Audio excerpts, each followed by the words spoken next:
Welcome to Racialized 506, a podcast about anti-racism. It's a series of online conversations brought to you by the St. John Newcomer Centre. The podcast is intended to underline the challenges of anti-racism and amplify the voices of underrepresented people who experience and confront racism in their daily lives, at school and work, and in our community. By doing this, we hope to encourage positive action and change in the greater St. John area. The hosts for this podcast are Bob Whitney, a retired professor of history and politics from the University of New Brunswick, and Lena Garbia, the Newcomer Settlement Lead at the St. John Newcomer Centre. We recognize and respectfully acknowledge that the St. John Newcomer Centre operates on the unceded and unsurrendered homelands of the Wolastoqiyik, Pescotamakati, and the Mi'kmaq peoples. This statement is a symbol of our commitment to implementing the 94 calls to action put forth by the Truth and Reconciliation Commission in all operations across our organization. The topic for this evening will be about racism in the media. We are proud to have great media figures with us this evening to be part of the conversation, to help us have a better understanding on how the media portray racialized newcomers and ask them the hard questions. I would love to introduce Bob Whitney, a retired history professor from UNB. We're so happy and proud to have him with us again in our second season as the main person to plan, review, and host the Racialized 506. I will leave it to our host, Bob Whitney, to take over. Thank you, Lena. Yes, I'm retired from the academic world, but now that I've been trying to help out the Newcomer Center, I feel like I have another whole new other job, which is just great. I love it. And thank you again, everybody, for attending tonight and for coming. And as Lena said, part of the purpose of these meetings and eventual podcasts is to have a more public discussion, public as much as possible in the middle of a pandemic, about the realities of racism and the different dimensions of racism. But one of the things that we have tried to do from the very beginning, of course, is that to be very aware of the fact that racism, of course, is not just simply a reality for newcomers and new immigrants, but it's been a long reality of colonialism and the conquest of the Americas by European powers. So the racism experienced by indigenous peoples, the original peoples of this land, is something that we are keenly aware of, and we've done our best to make sure that that's very much part of our discussions. Obviously, again, that's a huge topic. And of course, we probably, I don't know whether we'll get into the whole idea of what the media is in terms of discussing that, because obviously with the now social media, et cetera, our whole definition of what the media has changed and is changing very rapidly. And but for the purposes of our discussion, of course, we'll be talking about what we could call the established or mainstream media, particularly in the areas of radio and television that still, of course, significant numbers of the population listen to. And especially in New Brunswick, where much of our local news and the information that we receive about our communities is in fact gathered particularly by the important role of CBC. Because social media is great, and we can understand or learn things about what's going on in the rest of the world. But in terms of knowing what's going on in our community and in our province, the role of CBC is particularly important for those of us who live here. But for the purposes of starting things off, I'd just like to say that some of the big questions that we would like to try to look at in different ways tonight, each speaker in their own way, is to talk about how does the mainstream media in New Brunswick cover or not cover both the positive and negative realities of racialized and indigenous communities in this province? That's one question. Another one would be, what role and responsibilities does the mainstream media have to inform the public about the realities of racism faced by racialized newcomers and the indigenous communities in this province? And the other big question is, What role and responsibilities does the media have to promote cultural inclusion and diversity within the province? Finally, or if you want to say finally, what practical suggestions might there be and ideas to improve media coverage of racialized and indigenous communities? But we do have 4 people who will speak to us tonight. And the first person that we have is Ron Tremblay, who's a citizen of Wolastoqiyik Nation. He's the youngest of 10 children. He grew up surrounded by Wolastoqiyik language, and he speaks it fluently in his household and community. Ron practices the traditional ways of his people. In November of 2016, he became the traditional Grand Chief. The mandate of the Wolastoqiyik Grand Council is to protect and preserve the Wolastoqiyik people and their non-ceded traditional homeland, waterways, and language. And so what I'd like to do now is hand it over to Chief Tremblay to hear his perspective on issues of racism in the media. Kchiwalewan, much thanks. Spazagazit as a midlewis, Gaka goes wagonum, Gamal Samogodum. Gonna we will as well to Moag, Genzo, Chu Gizi, Minawakated, Ladabaganan, Naga Oldaka Waganan, Naga Gizito did Natal, Lagada Wagano. Greetings, my traditional name is Spazagazit Pasazam, which translates to Morning Star Burning. I received that name in ceremony back in the 90s when I was doing my fasting ceremonies up in my community of Nagutkuk, which is called Tobik. I know the viewers cannot see us, but I am holding a wampum belt, a small wampum belt that was gifted to me by the traditional grandmothers who had installed me as the traditional Wolastoqiyik Grand Chief. And according to our wampum records and our Wabanaki traditional laws, it is very customary for a traditional chief to hold a wampum as he speaks. So I had a chance to view the questions, and here are my reflections.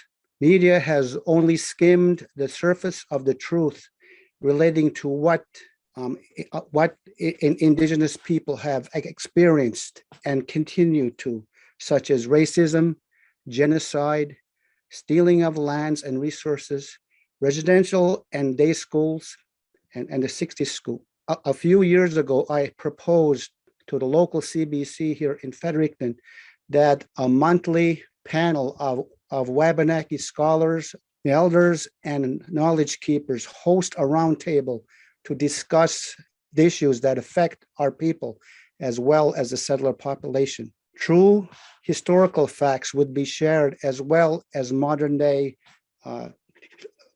issues. This would have been an opportunity to educate settler population here in New Brunswick. It was never followed up. They told me that there was a CBC Indigenous Media Division in Toronto that handles Indigenous issues. Another very important topic media needs to address are the peace and friendship treaties our traditional leadership signed with the Crown back in 1725 and 26, which are still legally binding. Many people do not know the truth that indigenous people were forced onto reservations as our lands were being stolen and new policies enforced, such as a law that prohibited our citizens to leave the reserve without a pass. If they were caught by authority, our people faced a jail term. This actual law was in effect when my parents were children and living in Nagutkuk, Tobik. The provincial and federal legal systems ignore the treaties even when we have won cases at the Supreme Court level. The colonial governments overrule the Supreme Court decisions and made their own policies to continue to control our people under the Genocidal Indian Act.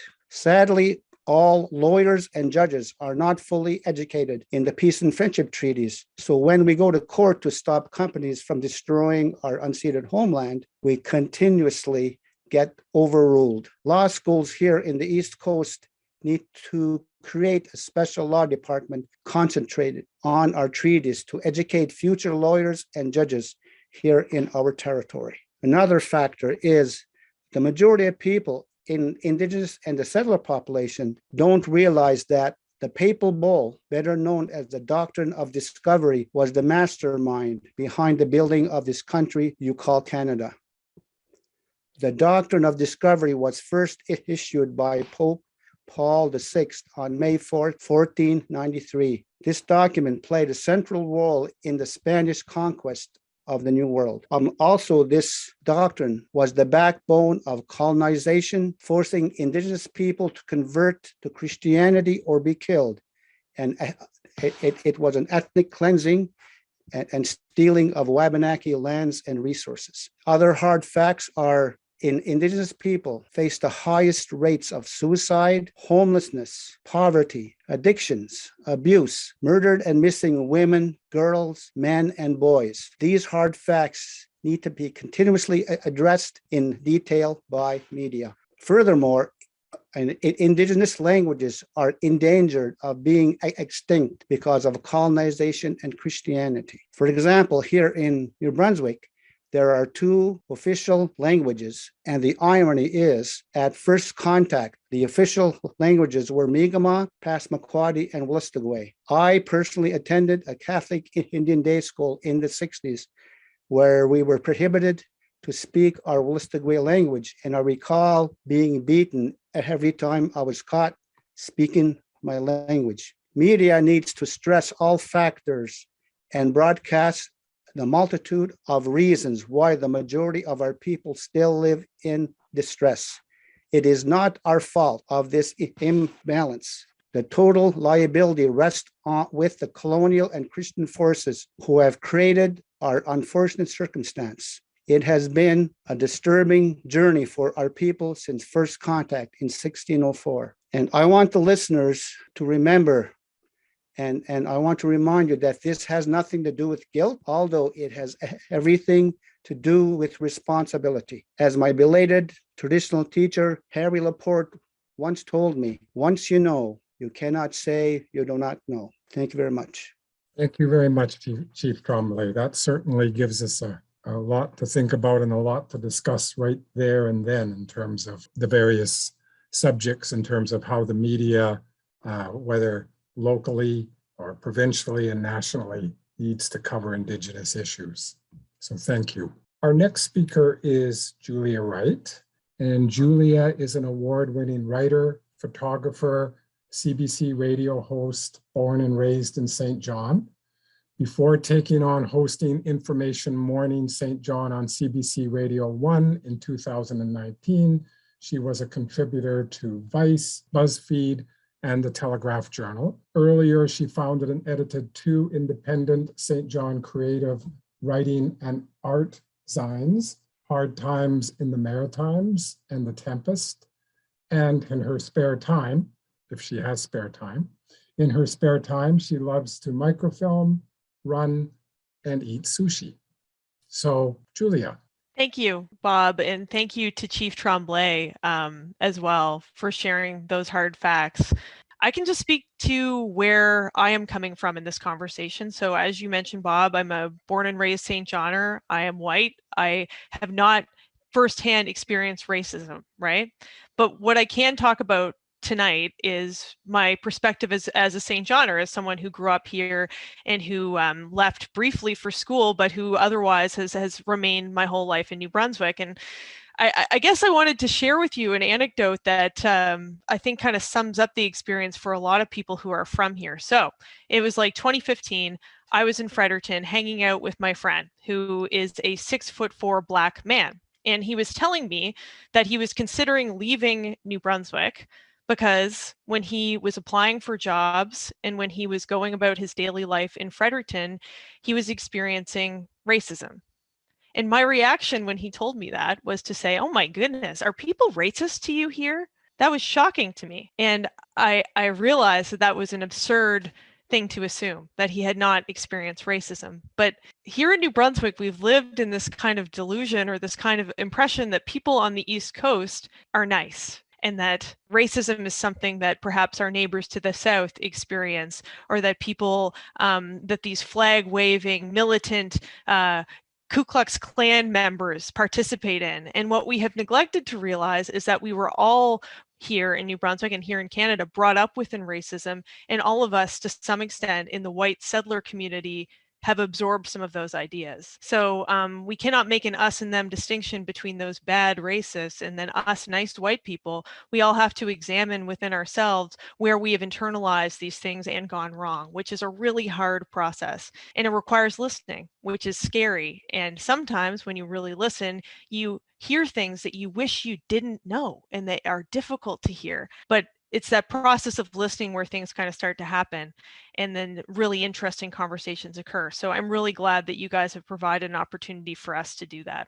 I guess, I don't know. I mean, when it comes to the question of what we can do about this, I think for me, the process of combating internalized racism that I've absorbed and that my colleagues have absorbed, it starts with listening, and it starts with genuine connection. You know, there's been a mistake, I think, in past CBC coverage, for example, where we have an impression that in St. John, it would be hard to find diverse Indigenous voices or diverse Black voices or diverse Chinese voices or whatever cultural group to talk to us for stories, because historically, St. John has been a super white place.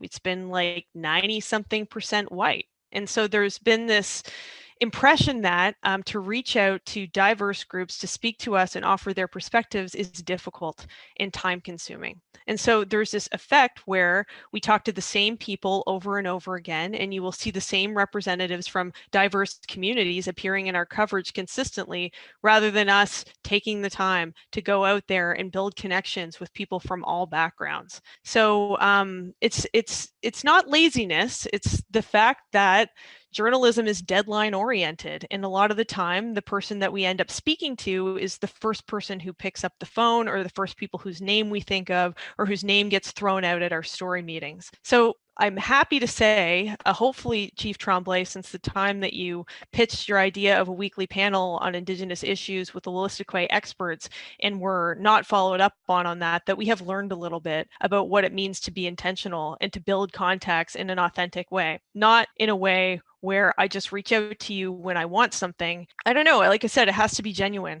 when you're reaching out to communities. Like I have gone for multiple days to like Madawaska First Nation in Edmundston. I spent some days in St. Mary's, in Kingsclear. And sadly, most of the time that we end up visiting a First Nation, it is because something bad has happened there. And that is unfortunate. And so in my coverage, I have tried to cover elections, to cover wins, to cover good things, and in stories that community members have pitched to me. And so we have work to do, and it's not going to happen overnight. I guess the bottom line is that New Brunswick culturally has changed a lot, like not even just in the, I was going to say in the past 5 to 10 years, but even in the past, since the start of the pandemic, when we've seen this huge boom of new folks coming here from all over Canada and all over the world. For the first time in decades, this is a hot place to come. And we've seen a lot of people coming from like Brazil and Eritrea and Syria. And I'm not just talking about a few people, I'm talking about like thousands of new people over the course of 2 years. So it's going to be interesting to see how we in media respond to that. We have a mandate as a public broadcaster to reflect New Brunswick back to itself. I've been trying to combat, and that I see us doing from time to time, is like we'll do a story about Diwali, or we'll do a story about like Ramadan, and we tell it from the perspective as if we were explaining it to white people rather than talking to people from that community and speaking to them about the nuances of that cultural celebration, for example. So it requires a shift in thinking, where we are not just speaking to other white people about different groups. It's like we're speaking directly to the groups themselves and seeking out those voices about stories that are not connected to race, you know, that are related to all kinds of different topics. So like I said, there's a lot of work to be done, but I think the key is like not to rush things, and to build relationships over time, and to build relationships that aren't transactional. A good example of this was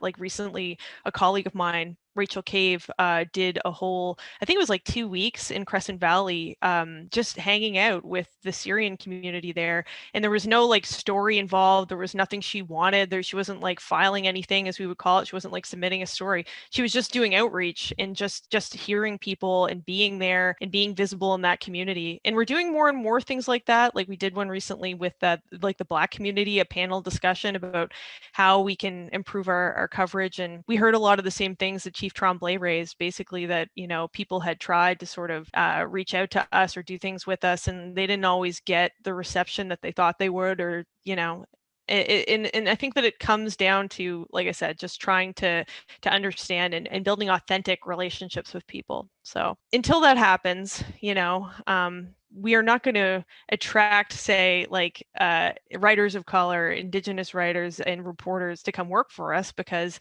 they don't see themselves reflected in our coverage, right? So that's going to be the next step. So the first step is building connections with communities, which we are legit trying to do, or I personally am trying to do.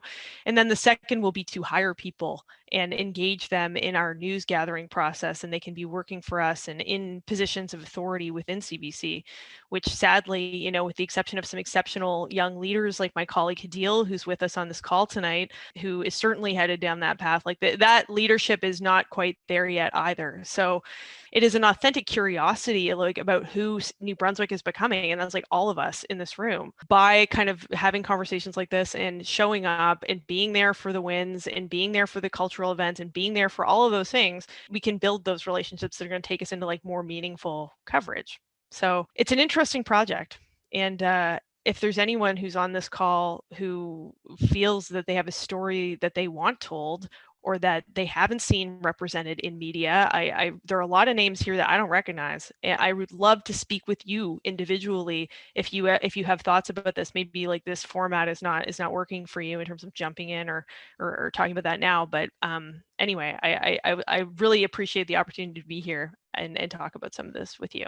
Thank you so much, Julia. And thank you, Julia. Just 2 quick comments. As somebody who came to St. John 22 years ago, one of the things that struck me, I've always been a lifelong CBC listener, but I've tended to live in places where it's much larger communities with many radio stations. But it was only in St. John that I started to look at and listen to CBC as my truly local radio station. And there was no other local radio station. When my wife and I arrived here after living for 10 or so years in Montreal, and we'd go back and visit friends in Montreal, and they would say, well, what was St. John like? And we would both say, as white people, my God, it's so white. After living in Montreal, where we were so used to multiracial populations, multilingual populations, and that was just part of life for 10 years, to come to St. John and not experience that was for us, as 2 white people, a cultural shock. And one of the interesting things, as Julia said, is over recent years, St. John is beginning to look a lot more like the rest of Canada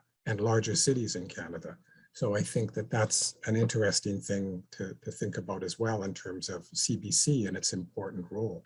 I hope so, Bob. And just to add to that briefly, I think it's important for all of the folks here who are white and who grew up in St. John to realize is that just because, and if anyone has listened to my show or knows who I am, they know I love St. John, and that's like my whole thing. I love it here. I think it's a great place to live. But just because it's a great community for me does not mean that it's like that for everybody. And that is a really important thing to realize. And anyway, when I saw that for the first time talking to people, it was like a light bulb moment.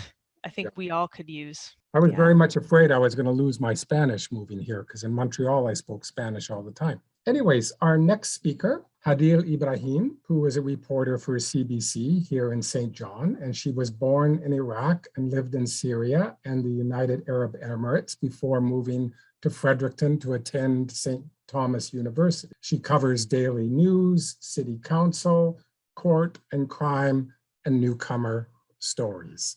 So, Hadil. Thanks, Bob, and thank you, Grand Chief Tremblay. Thanks, Julia. I think I'm going to touch on a few things that you've touched on, clearly, because we are literally in the same newsroom. But yeah, I'm really excited to talk about this.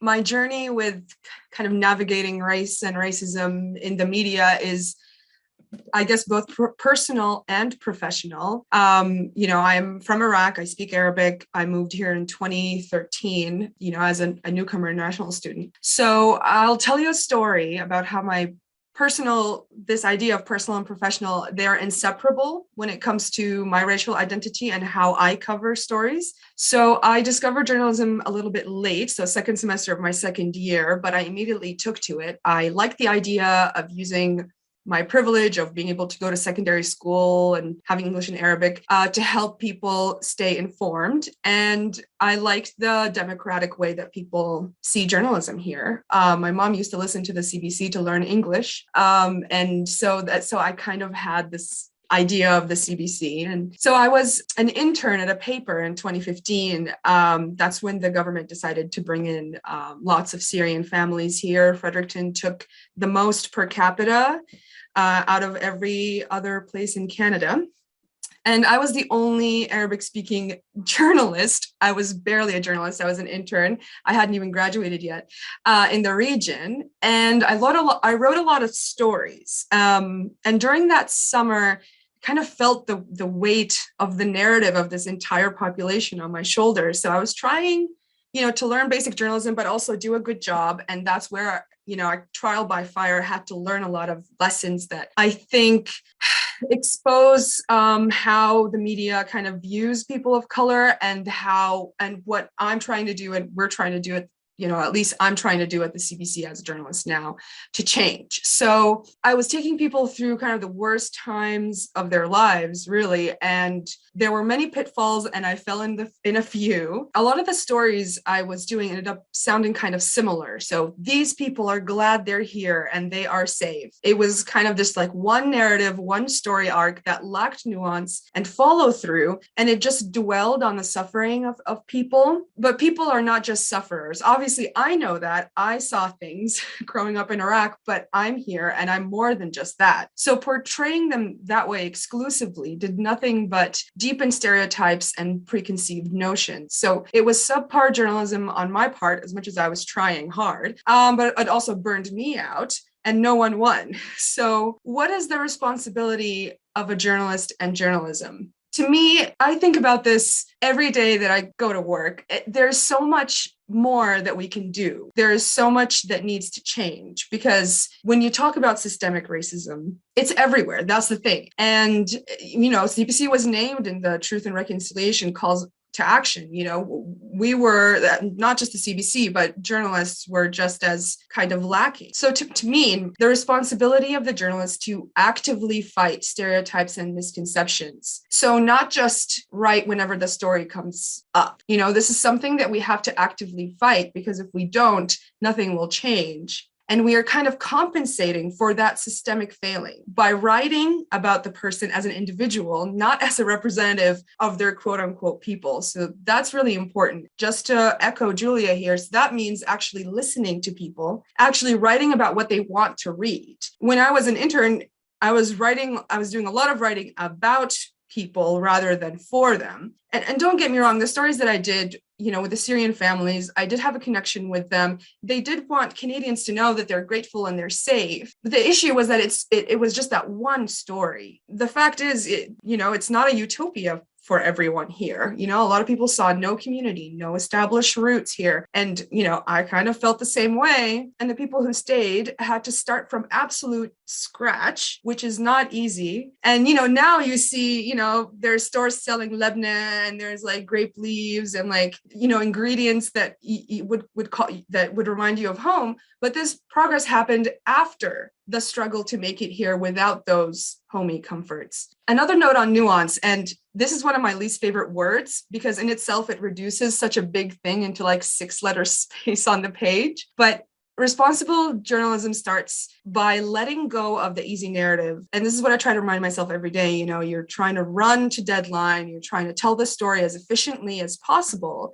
It's not just the story that's about their community. It's letting go of that safety net because that bird's eye view, the way we view people from a bird's eye, reducing them to their community and their stereotypes, like that's where racism lives. And I feel like I'm preaching to the choir here. But so the responsibility we have is to include people in every story not just the story that's about their community. So it's a form of racism to assume that just because the journalist is a person of color, that they will automatically understand what it's like to be another person of color. Yes, there is a shared understanding of being the minority in the room, but having that shared understanding is absolutely an asset. But fair and ethical reporting on people of color is every single reporter's responsibility, and it should be included in every single issue reported. So when you're writing about land development, there is a lawsuit about land claims. So you have to include that as well as the story about industry. It's not just an industry story. It also affects Indigenous people and their land claim. So you have to include that. So on Indigenous history, I knew nothing on Indigenous history when I moved to Canada. I didn't really know much. I was 17, but I especially didn't know much about Indigenous history. And, I was surprised to see that I was, other people knew just as much as me. And I was surprised to see that it wasn't taught in school. So, I also have ignorance of issues. Just because I'm from Iraq doesn't make me automatically like the best journalist to tell every story. I have to include the voices of the people that I'm writing about, whether or not I relate to them. So I had to be just as careful about not letting stereotypes leach into my reporting. I had to check, double check, and triple check that my question isn't coming from an assumption that I've already made or an idea that I've fully developed, my question to that person. So this is the work that we have to do every single day, because slipping into this easy narrative is participating in the system that oppresses people. I spoke to, last week to Grand Chief Tremblay about, feeling that there's limited space to have this like person of color stories. Like there's one like diverse story a week, and it could be about Indigenous people or it could be about Syrian people, but it can't be both. But who is really limiting that space? It's our job to make that space so people don't feel like they have to compete to be heard. And there's so much space that people can express themselves fully in a nuanced way and not just be seen as monoliths. And that's my spiel. We only succeed if we keep going. And if we stop trying, then we have failed. Thank you very much and I think, again, going to some of the practical issues that we need to talk about. I think you've raised several of the very practical ones, as did Julia as well. Finally, our next speaker is Luc Simard. Now, one of the things that I'd like to briefly explain is one of the things that we've tried to do this year is, while of course the focus of these anti-racism discussions is St. John and area, New Brunswick, and our local area and our region, one of the things that we've tried to do is to invite people from outside the province who share these concerns, who share perspectives, but from outside the province, to listen in to our discussion. It's also very useful for people outside the province to hear about our realities, and for those of us in New Brunswick to get the perspective of people outside, because sometimes we can think that many of the problems or issues that we face are simply or entirely local issues, when in fact they're not. So what we've done is we've invited Luc Simard, who is Senior Director of Organizational Change at CBC Radio Canada, and his job is to advance equity, diversity, and inclusion in the workforce and in the workplace culture. Luc has been in charge of that issue at the public broadcaster for the last 8 years. Prior to that, he spent 30 years as a journalist and then as a news and current affairs manager. He started as a freelance journalist for the public broadcaster when he lived in Nicaragua in the 1980s. So Luc has a lot of experience and a lot of interest that's very much related to what we're doing. Thank you, Bob, and thank you to Lena and the other organizers. And it's really a privilege to be with you. Thank you, Grand Chief Tremblay, also to have the opportunity to share, let's say, the stage with all of you and my colleagues, Adil and Julia. I mean, something that is absolutely certain in my view is that the issues you've been discussing in the last few minutes are not only local issues, they're Canadian issues, they're all over the country and in every location, including Montreal, where I'm speaking now, but also Toronto, Edmonton, Vancouver.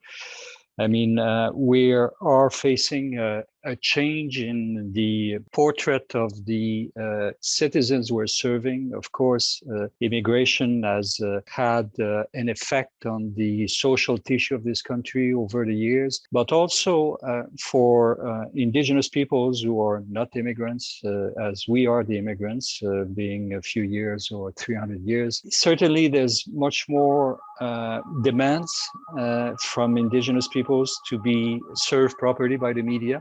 That includes, of course, the CBC.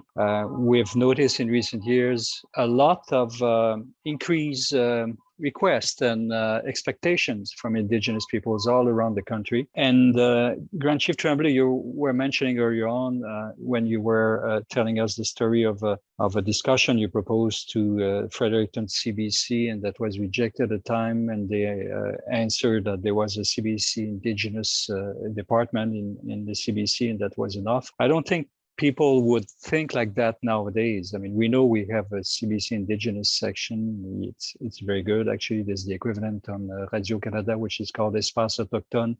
But we also know that those issues, the indigenous issues, are issues that are of interest for all Canadians. And that's also the same, Adil, what you mentioned about the fact that issues about new Canadians or about indigenous peoples shouldn't be limited to once a week. I mean, we're talking to a different kind of people there. That it was the case when I started my relationship with the CBC, and could you believe it, that was almost 40 years ago, that as a freelancer, I started to do reports for this organization. So if we look at the portrait of Canadians 40 years ago and what it is now, there's a major change. And there's also a major change in the indigenous populations, which are the fastest growing segment of our population, and the census every 5 years show us that direction. All that to say that the CBC has started a change several years ago. We're putting out very nice strategies and plans. You can all go and look on the internet to see the 2022, 2024, 25, equity, diversity, and inclusion plan. This is very nice, very good. We also have very good values in the CBC. I mean, my colleagues know it. I mean, we profess values like creativity, relevance, inclusiveness, integrity. And to a certain extent, those nice values we have could be a serious limitation because I'm thinking, Julia, what we were saying earlier on, it's hard for someone who's never experienced racism directly, and that's my case. I mean, the white man hasn't faced any racist barrier in this country during all his life, you see. It's hard to imagine that it exists. And the first barrier we have to face with our colleagues, because let's not forget that the staff, the workforce in the CBC and Radio-Canada is overwhelmingly white and from Canadian origin from several generations. In the case of French-speaking, I mean, a lot of, most of them, 92% of them are white people. So first, it's to fend off that complacency that we're nice people, we have nice values, especially the CBC has very nice values. I mean, hard to beat. We have very nice journalistic policies, very solid, what we call the journalistic policies, the JSP in our jargon. I used to be in charge of that for several years. And those nice values and nice policies we have are, to a certain extent, another barrier that we've put in front of us, because the normal reaction would be to say, how can we have racist behavior? How can we have systemic racism within the organization with those values, those policies, those nice strategies? Unfortunately, for a lot of our colleagues, they don't go beyond that point. They don't go beyond the fact that it's not possible to be in a racist organization, to reproduce systemic racism, because we have all those nice values and strategies and policies. So shaking up that complacency is the first homework we have to do, I think, when we're in the CBC. And fascinating conversation, a high level of discussion that you're having, and I recognize the same kind of issues we have in different parts of the country. Thank you, all the speakers. It was honestly inspirational. And yes, we have a lot to discuss. I want to give the opportunity to the audience here.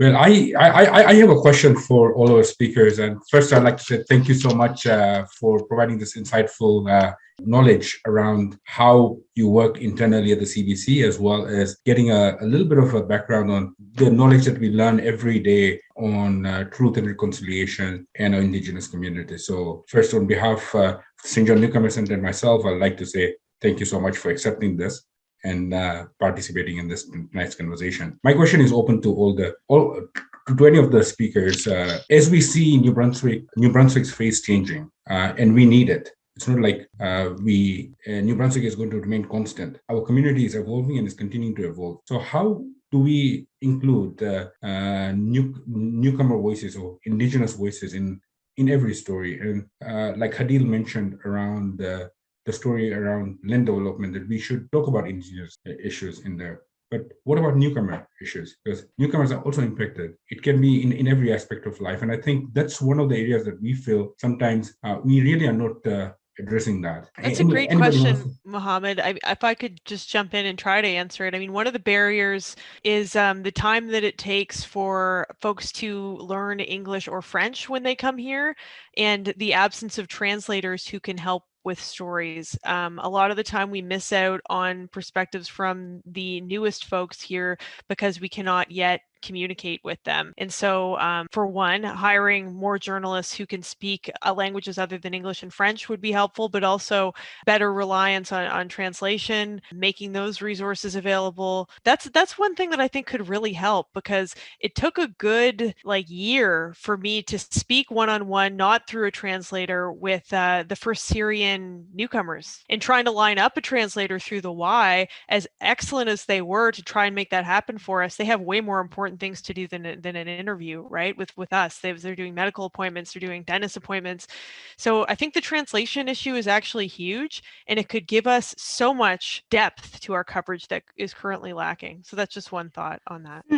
And I want to add to that. Thank you for the question, Mohammed. I think not to say that this is simple, but it could be as simple as including newcomers' voices in stories that affect them as well as everyone else. So for example, Information Morning in Fredericton does a parent panel bi-monthly, just talking about school issues, including a newcomer parent in that. Just to, going not necessarily out of your way, but just making sure that there's representation of those people. So including that. Another thing is just considering how everyday stories could impact, newcomers or international students. So for example, is important. Another example is when you are looking for an epidemiologist or an expert.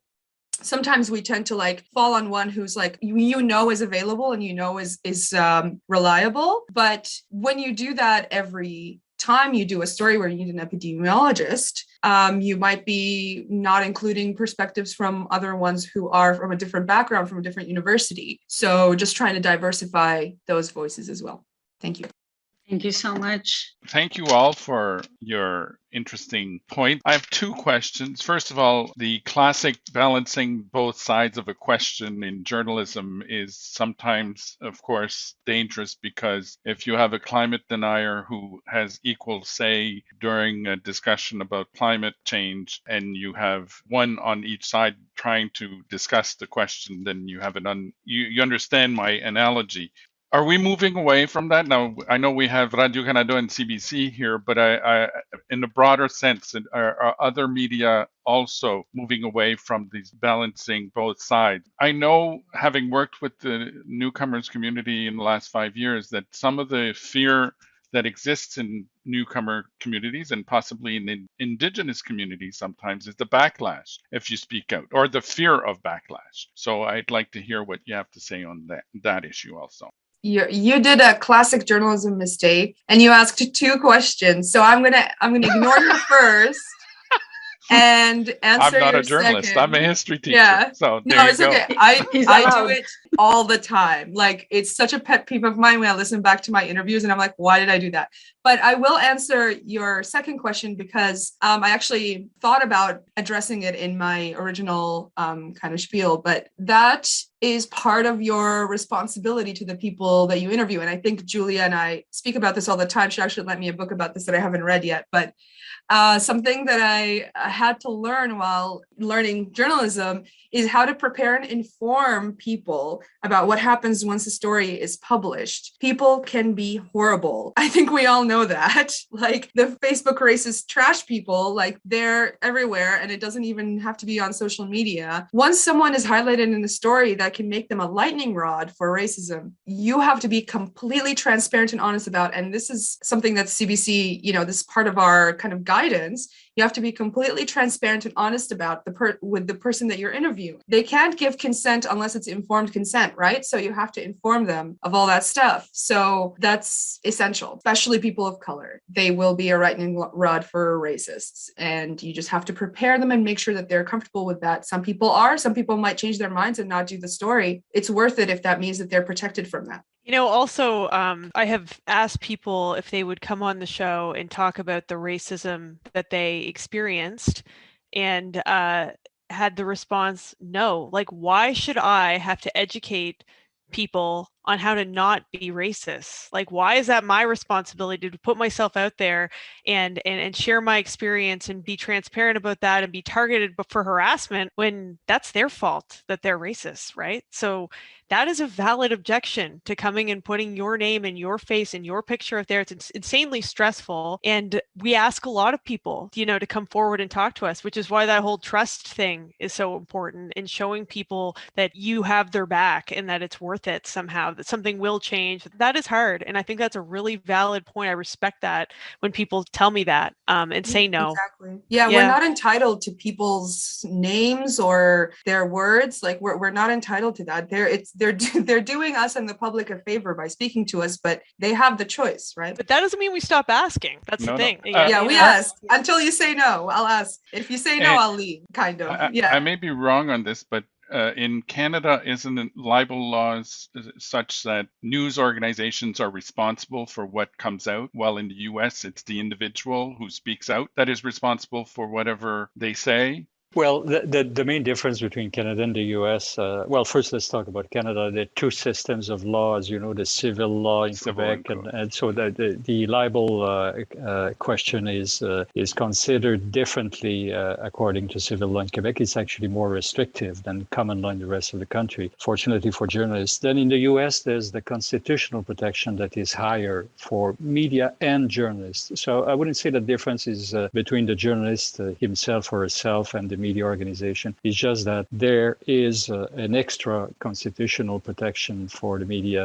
in the States that doesn't exist in Canada. So it's an ongoing fight. And if I may, as I have the mic, regarding the two sides of the story, just a quick reflection is that journalism is about finding the truth. And sometimes there is one side to that story. Sometimes there are 2, 3, 4, 5, or 6 different sides. And the journalists have to ask themselves, is this view, is this explanation really of public interest? Every case is different. It's about researching the truth and bringing to the table, I would say, all the valid explanation.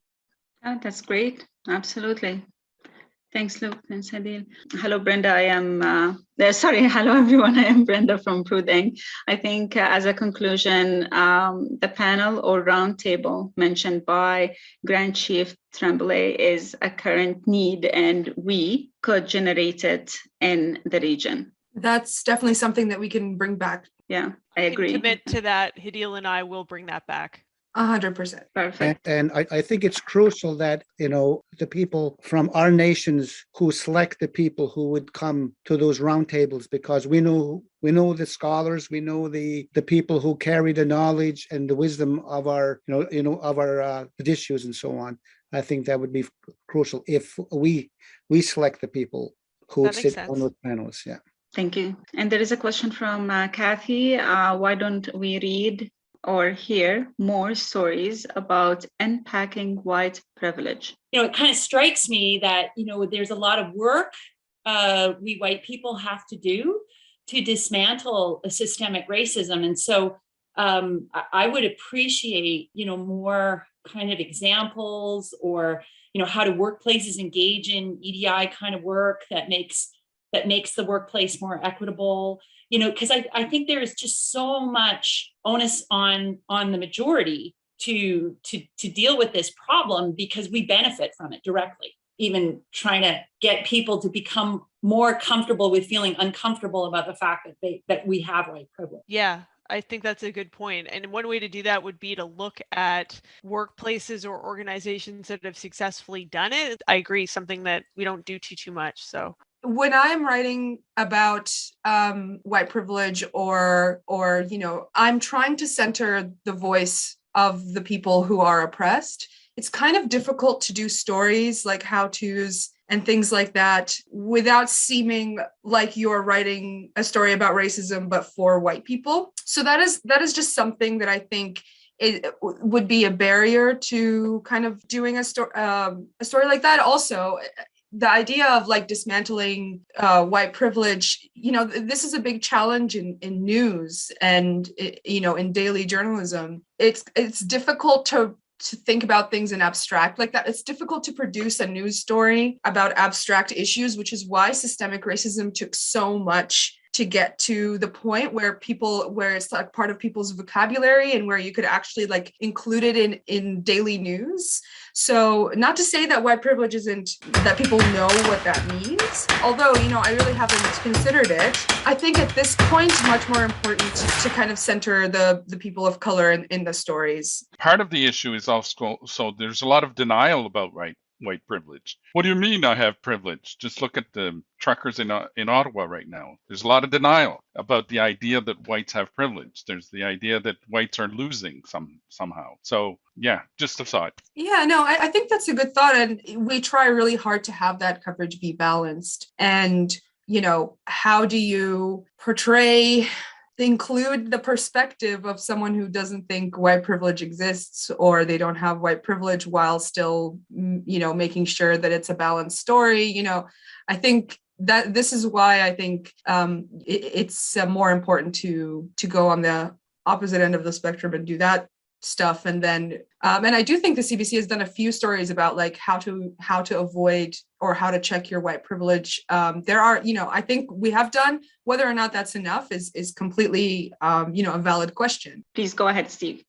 Racism is such a highly charged and loaded term that when we talk about white privilege, a person like me begins to just wait for the moment when someone's going to relate the two. My white privilege means I'm a racist. And that may be very true in some respect or another, but I may not understand that yet, or identify with that, or know how to process that for myself. And the very suggestion could cause me to, rather than be attracted to that concern and to want to do something about it, it might instead cause me to, act the other way and become, well, you know what, that's not my problem, that's your problem and other people's problems, and how dare you call me a racist, etc. So it's more offensive to me that way. It's important to be aware of how these different terms can be understood as, in some people, as really being one and the same, whereas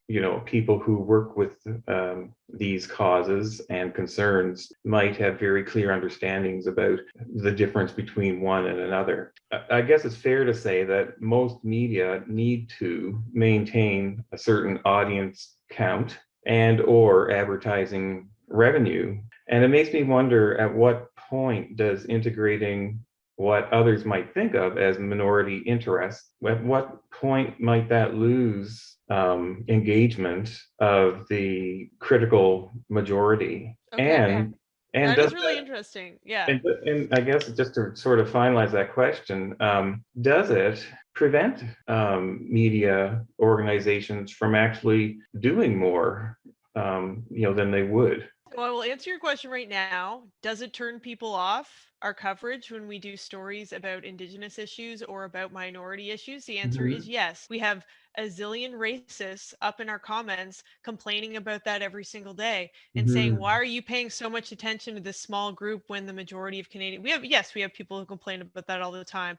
Yeah. But maybe that offense that certain people take is the first step to them understanding or asking questions about where they could be wrong. So if you are offended by the notion that I tell you that you have white privilege, or that the fact that we cover indigenous stories in a dedicated way, since the Truth and Reconciliation Report mandated CBC to do that, like, if you have a problem with that, I feel like that's the beginning of a conversation. We're not like so worried about ratings at CBC. Yes, I'm sure there are people in Toronto who pay attention to those things, but it's not like we're trying to pander to the most people that we possibly can the way a private news station would, like Global or CTV. Not to say that they do that, but we don't have the same interest in advertising and stuff like that. So we have a mandate from the government to reflect diversity and reflect Canada. So if people are mad and they dislike certain types of coverage that way, like, we don't really on a local level pay too much attention to that. Oh, pardon me. And I understand that of public radio, of our public broadcaster.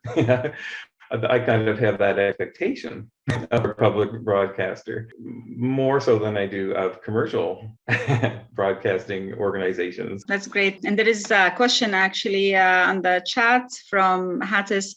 Following the death of George Floyd and the resurgence and globalization of the Black Lives Matter movement, the issue of racism has come more into focus around the world. Has anything actually changed here? I can start maybe just to talk about the whole of the CBC Radio Canada. It certainly has had an important effect. The process of changing our organizations, that means not just putting out nice strategies, very well presented, but it's also about who do we hire, who do we retain, who do we promote, how do we compensate people who work for the organization. So a lot of this has been accelerated by what happened after the death of George Floyd, the murder of George Floyd. So there's no doubt that has forced us, at least the CBC, because I'm going to talk for our own organization, to move ahead much faster than we had started to. And I don't think there's any coming back. And just locally too, like to your point about whether anything's changed, like Black Lives Matter New Brunswick has grown into a major force here in a really short period of time after those protests. Like, the biggest protest I've ever seen in St. John ever was the Black Lives Matter protest after the death of George Floyd. And one day of protesting is not what we're looking for here. We're looking for like big change. I mean, I feel as though like media is not changing that conversation. People like community members are. And I do actually see that happening just in a short span of time, which is incredible. Thank you, Mohammed. Just to follow through on Julia's comment, can the media accelerate the talk that the people are talking on the streets, so we can see change further? Like, I think Black Lives Matter is a fantastic organization that grew out of this movement. And how can we bring the racism and racial issues to light? The media does have a responsibility to advancing that conversation. So with the Black Lives Matter leadership here in New Brunswick, we, not to brag about great things CBC did, but we did do this, is we brought in those leaders for a series called Color Bar, where it's kind of like what Chief Tremblay suggested, where we, tapped them to talk about whatever they wanted to talk about, to come in and do a panel that we would then broadcast on all of our channels, social media, and so on. Great, thank you, Julia. There is a note here in the chat from Commissioner Manju Verma. I would like to take this opportunity to invite any of you to contribute to my report on systematic racism. And there is a link if anyone is interested. That's great. I'm just going to read it, gnb.ca/systematic racism. There is a direct message to me. People report them and the police disregard them. So, Lina, just to mention, Manju Verma is the Commissioner on Anti-Racism in the province of New Brunswick, and she has gladly joined us here today. So thank you, Commissioner Manju Verma, for joining us. And helping our cause would really help us as a province to get further. And thank you again, Manju, for joining us today. Thank you, Mohammed. And Julia put something on the chat. Oh, and Steve, I just want to pass on my email address. Anyone who wants to get in touch for any reason, julia.wright@cbc.ca. I just wanted to share my final points here that I had the privilege of going to the United Nations pre-COVID at 5 sessions, 5 years in a row in New York City. And they were dealing with the Indigenous Permanent Forum. And I had the pleasure of meeting a gentleman from British Columbia. His name is Art Manuel. And Art unfortunately passed around 3 years ago, I believe. And he wrote a book called Unsettling Canada. He quotes in that book, he says, it's always been about the land. The stealing of our land, it's always been around that. And we need to talk about the word genocide, because that's what occurred here. And a lot of media, I've mentioned this in the past when certain media would contact me, and I would use that word to define what occurred here since 1604, and that's still occurring, dealing with the murdered and missing Indigenous women and girls, residential schools, day schools. That was all part of genocide. So, and it seems to me that media really fears to address that word. And we need to talk about that really uncomfortable. And what I don't want to see continue happen is us as Indigenous people being viewed as a noble savage, so to speak, where either the news media would portray us as being these dancers and singers, and the artists are great, yes, but they will broadcast us as being warriors and protesters, and on a more sadder situations about the missing and murdered women and girls, or the burial sites that were found at the residential sites. Let's talk about what happened in the past and let's deal with it in the present so we can have a better future. And I recall that CBC, I believe CBC used to have these heritage moments, little blurbs once in a while. Why not go back to that and have specific Indigenous moments where you post facts about what actually happened here and the uncomfortable past here. And I just want to end by quoting the United Nations Constitution on how it defines the word genocide. He said there must be a proven intent on the part of the perpetrator to physically destroy a national, ethical, racial, or religious group. And if you look back at the history of Indigenous people across the South, the Central, and North Americas, this is what happened. And these are the uncomfortable discussions that we must have. Thank you. Absolutely. Thank you so much. Thank you. And from Chief Ronald Tremblay, Art Manual, Unsettling Canada. That's the book. Thank you so much for sharing. Well, I really want to thank you all for being here. It was absolutely a great discussion. Thank you for the audience as well. We really appreciate you. We definitely appreciate all the guests. I don't know, Bob, if you have a final say here. I can't thank you enough. You did an amazing job as usual. We all do this together, so it's a collective effort. So hopefully as things open up, and whenever they open up, we'll find new ways of doing this in terms of not just simply online or virtually, but more in-person kinds of activities, and we can begin to be creative as we were before the pandemic. We will continue to do whatever we can, both as a newcomer center and as in any other way. And one of the objectives that we had when we started this, one of the ideas was hopefully what would happen is that all kinds of other people can start their own series. This can be one in St. John. People can do it in their own languages. So we'll keep doing what we do. Absolutely. Thank you so much, Bob. Thank you so much, everyone. We're really sorry we're over time. It was awesome. Thank you. Have a great day.